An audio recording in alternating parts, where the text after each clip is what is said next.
last time,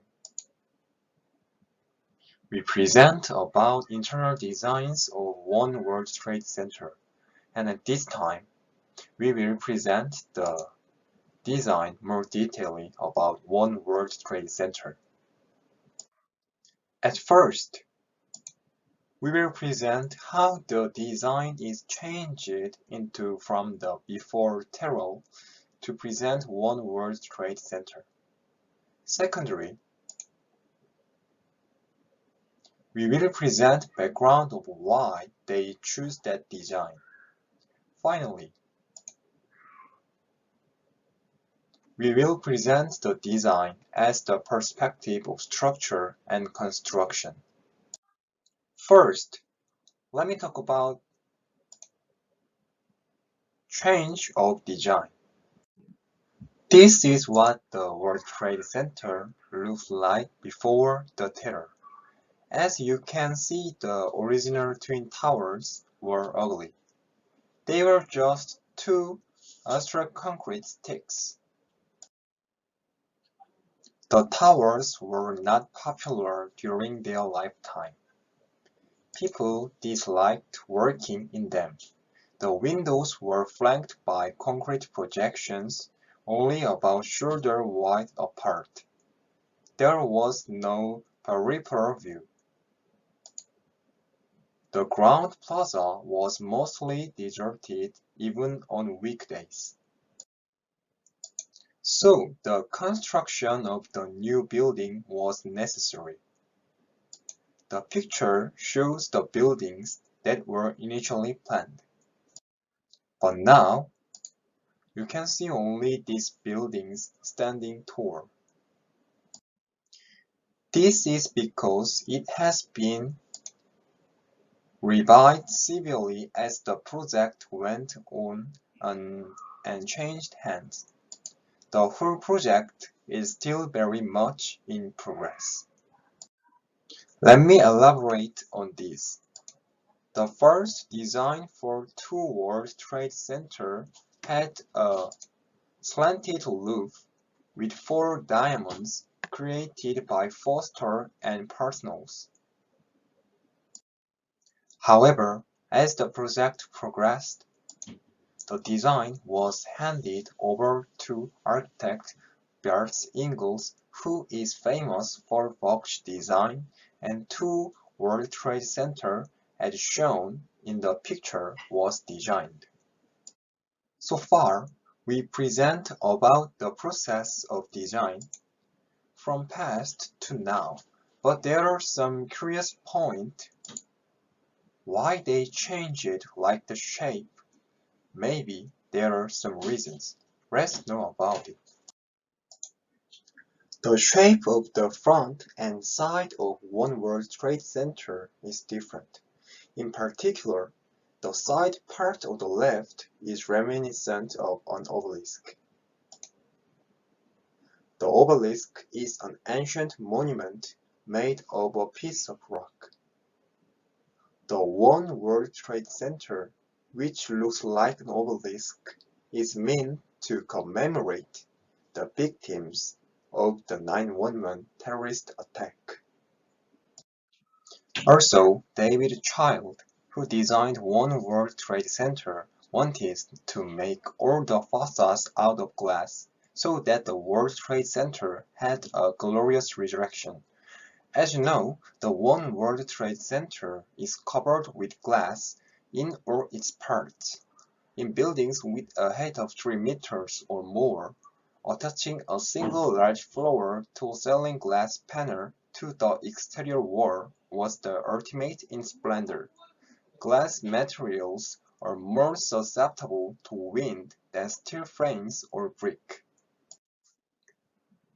Looking at the old skyscraper, the windows are small and the exterior walls are made of stone. The same goes of Twin Towers. The reason is that the higher the altitude, the more affected by the wind. The collapsed Twin Towers generated vortices at the corners when the wind hits them. Therefore, A strong suction force is generated. Eventually, the skyscraper vibrates strongly. They tried to solve this problem by changing the shape at One World Trade Center. Let's take a look at it with the related video. The solution they chose is what experts call confusing the wind. They gave the building a shape which constantly changes as it rises. At every level, it deflects the air in a different way, and the vortices can't gain strength. So it's basically a square on the bottom and a square on the top that's rotated, and then the vectors and lines are drawn in between them. It reduces the negative pressure and the vortex on those corners, which is, an ingenious way to design a building this tall. Therefore, we can know about the reasons for the design, and from now on, we will introduce more detailedly about the One World Trade Center as the perspective of construction and structure. This construction drawing of tower space shows the chamfered corner structure steel frame and concrete exterior wall. Behind this wall is an expansive 20-meter high public lobby topped by a series of mechanical floors. Above this base, beginning of nominal 20 floors and 69 office floors. This is the base on the construction, showing the steel frame with sloping column at the corners.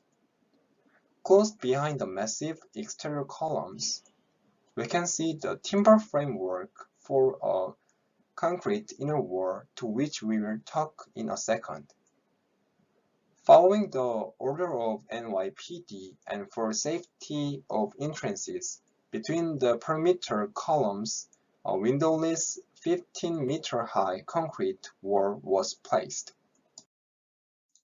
However, two large north and south entrances are not imperative, as the inner concrete wall is the oblong opening of the right shows.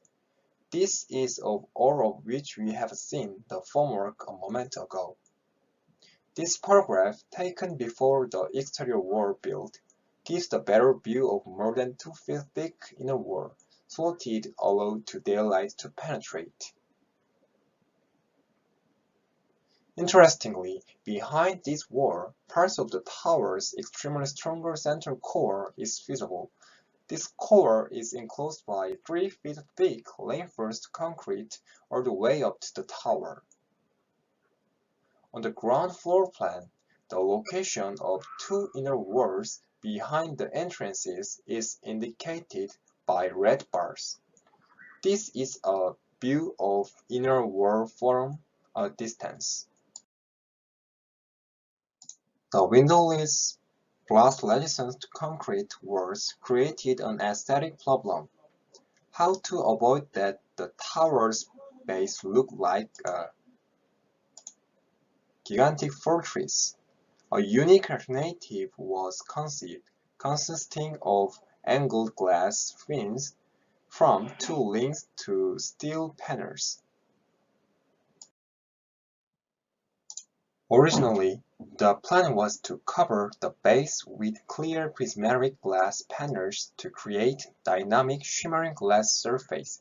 Such glass will have to be cut in a way that could compromise its strength. To figure it out, it was tested by a simple way, throwing a hammer to the glass. It's no surprise that it breaks, but it's designed to stick together like safety glass. However, it shatters into dangerous shards, and imagine what if it would fall on pedestrian's head. The result is obvious, as if seeing a fire. So they had to come up with an alternative.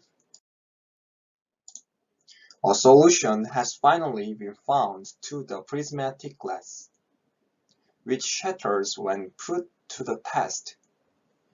Three-layered glass laminated together different quality and thickness of glass for quality and rigidity, and it sticks to the aluminum, making a panel consist the wall and covers the whole podium base.